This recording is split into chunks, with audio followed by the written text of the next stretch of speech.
Ladies and gentlemen, welcome to the Catholic Citizen Home Edition. I'm back home, Awaken Catholic. The studio is being fixed up for a special surprise just for you. So I'm here in beautiful Northwest Ohio to bring you the best show no one has heard about, the Catholic Citizen from the Range household. You might hear my kids scream in the background. Who knows what's going to happen? But today we're talking about Cuba, sex apps for third graders, a law in California you will not believe, and whether you're going to be a convenient or a committed Christian. All here in just a second on the Catholic Citizen.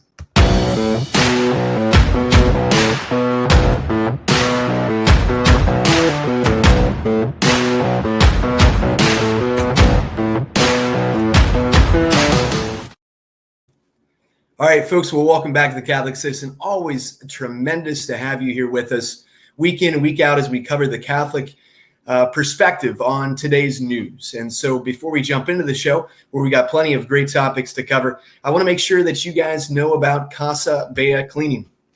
I'm in my house right now, and I really wish I could have Casa Bea Cleaning here in the house, but I can't because my wife is upset that I talk so much about them. So please invite Casa Bea Cleaning into your house, into your home, to help you clean, keep everything COVID-19 free, whether that's your home, your place of work, wherever it may be. We love Casa Bea Cleaning, and we hope that you'll love them too. Secondly, folks, so excited as people are they're signing up to become a part of the Catholic Citizen community at CatholicCitizen.com. We need your help to make this show run, and I know that the background doesn't look that great right now, but it will next week when I'm back in studio. So if you can just pitch in $3 a month, that's terrific to help us keep the lights on in the studio. We just had a donor come in at $25 a month. So whatever you're able to give, we tremendously appreciate it at thecatholicCitizen.com. Help us to get the word out there about everything that's happening in our country so we can be well informed to present the truth in love to a culture and society in desperate need of the Lord's mercy, love, and truth. All right.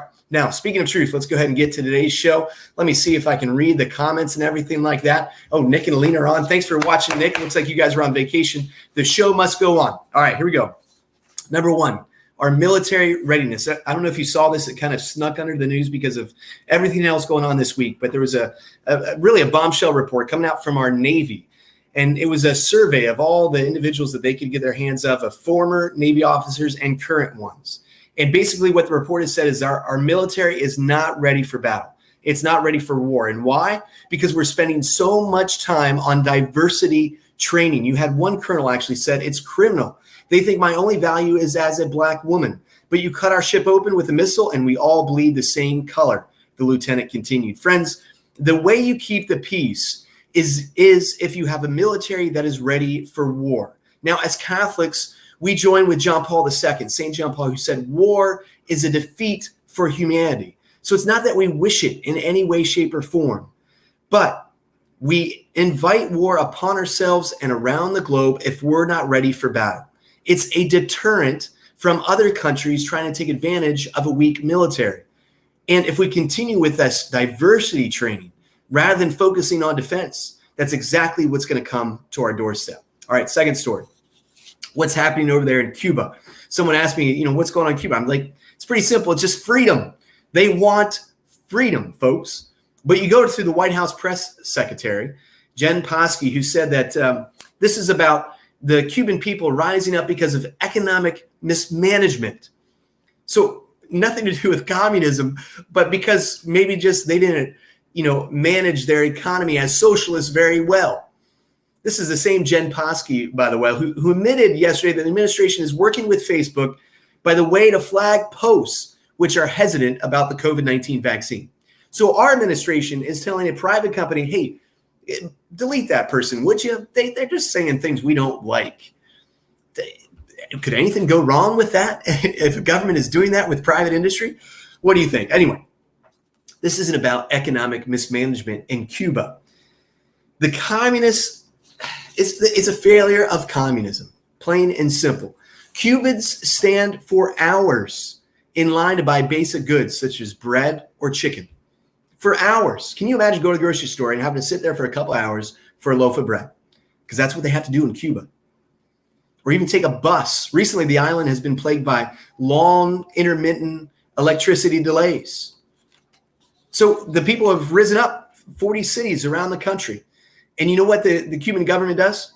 They shut down the internet so that they couldn't communicate with one another. Does that sound like a government you want to become a part of? Look, for 62 years, the Cuban people have lived under a regime which has completely pushed them down, not allowed them to freely elect their leaders. There's one party in Cuba. It's the Communist Party. You don't have choices really when you go to the box to vote.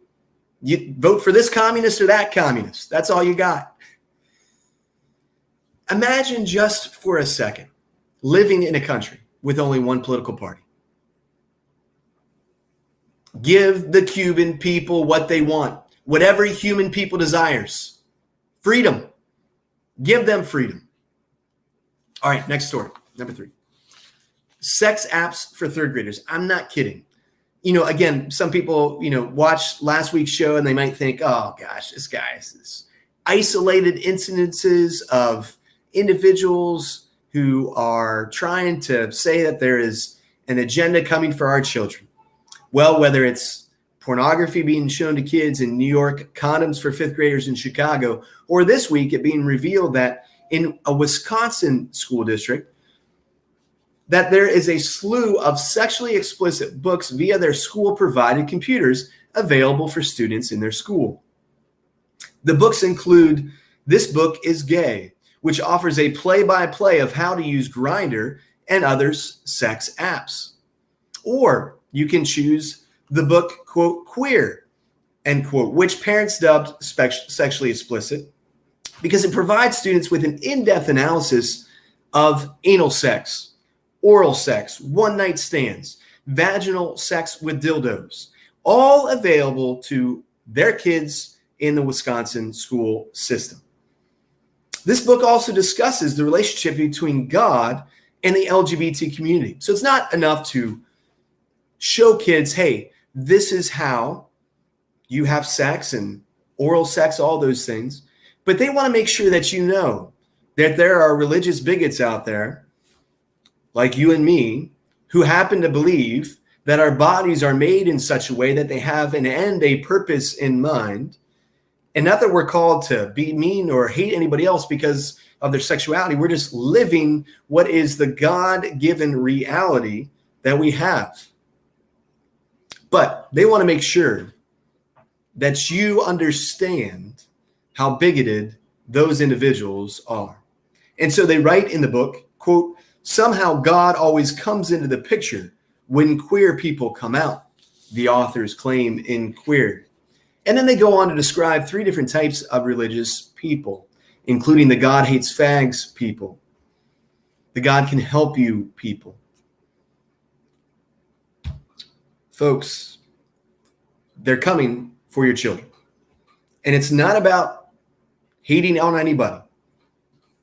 Look, before same-sex was legalized, marriage, if you were in a same-sex relationship, you could get married at a liberal house of worship if you wanted to. You could work for a place of business that provided same-sex benefits if they desired to.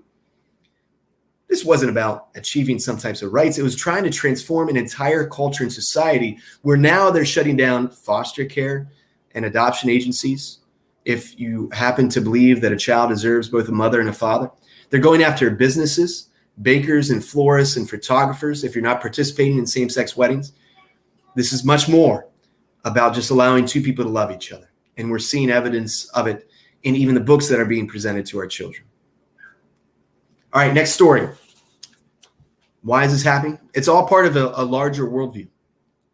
And part of that worldview doesn't view and value human life. So not only do these individuals often support abortion, support the killing of unborn children. Question for you just for a second. Just a hypothetical for all those out there who believe in being pro-choice, but then also believe that anybody who holds a traditional view of marriage is a bigot. Question for you. If a conservative couple could find out in some way, shape, or form that their unborn child might be predisposed to possibly, excuse me, it's an early morning. I haven't had my coffee. But if an unborn child could be found out that maybe it was predisposed to being LGBT, should that couple be allowed to abort that child because they didn't want that child to experience pain? Why or why not? Don't you believe in bodily autonomy? Or are you okay with discrimination? Because that's what it would be. It'd be discriminating against a child's ability to live. All right. The environmental group Population Matters has announced they are presenting an award to Prince Harry and Meghan Markle. Why? Because they've decided to limit their family to 2 children. Markle said in an interview with British Vogue that we want to have 2 kids maximum because we believe the earth is borrowed. It's this whole worldview which sees human people as consumers rather than producers. So you have people saying, yeah, we're going to have 2 children. Remember last week when we talked about the Biden administration, who did they nominate to the land management office? Someone who believed that children, quote unquote, are an environmental hazard. It's an entire worldview which views people as bad things. And folks, this isn't anything new. Go back to the 1700s. You know where this came from? The elitist class in Britain, rich people who got together and they said, gosh, there's just too many poor people. There is overpopulation. We need to make sure we limit the number of people on the planet. So it's rich people who decided there's too much poor people. And so they said we're overpopulated. And this theory has been continued to be pronounced in the 1800s, 1900s, then 1960s and 1970s, Stanford University began to make it popular again. Overpopulation, overpopulation. So let's make sure we kill our children. Let's make sure we limit having children. Now, in Europe, they're literally paying people to have kids because they're not meeting the population replacement rate. And that's where we're at in this country as well. All right, you're not going to believe this. Last story. A California law. So it went into effect on January 1, and here's what the law basically stated. If you were a prisoner in California and you identified as the opposite sex, you had a right. You had a right to be in the prison of the sex you were identifying with. What could go wrong? So men decided that they were a female and they joined the female prison. Now they have a plethora of reports coming out of women being abused. We're working with a woman who was punched in the face so hard by a new transfer that she couldn't chew for 3 days, one of the reports reads. He was taken away and released back into a different yard with no restrictions. He was her cellmate. She had to sleep with him. Other women have been sexually abused in the past and must now contend with new men sharing communal showers. One woman went in there with 2 naked men showering who still had penises. The individual working with the Women's Rights Federation wrote, quote, it was incredibly traumatic and scary to know for possibly the rest of their lives they're going to be subjected to this. See, here again, you have an issue where as Catholics, we're called to be compassionate, caring, loving of every individual. And so if someone is struggling with gender dysphoria, I'm here to break bread with them. I'm here to love them. I'm here to walk with them. I tolerate every person because every person is made in the image and likeness of God. But I do not tolerate every idea. Because if you begin to tolerate every idea, you begin putting men who are identifying as women into female prisons, and then females get their jaw knocked off and they can't chew for 3 days. Ideas have consequences. And this is why it's taking place in the country. We don't have to look at the LGBT movement. We don't have to look at liberal progressives as the problem here. The problem with this country, it's you and it's me. Good people, normal people, just going about trying to live our lives, provide for our families, defend the right for life, live a normal, quote unquote, American life, trying to do our best. But people like you and I, we've gone about most of our lives trying to live a convenient Christianity. A Christianity that says, Lord, bless us. Lord, bless the work of my hands. Lord, I really want that new job. I really like to get that new house. I'd really like to get that new car. Lord, I want to get ahead. I want to be successful. I want to be seen in the eyes of my peers and of my family as someone who's a successful person. We have become so obsessed as Christians with how do we look and how do we appear to others? Do we appear to be loving? Do people think that we're kind? It's good to be loving. It's good to be kind. But it's even better to be truthful. And it's even better to present the truth in love. So here's the truth in love. Or maybe just a question to ask yourself. Have you been living a convenient Christianity?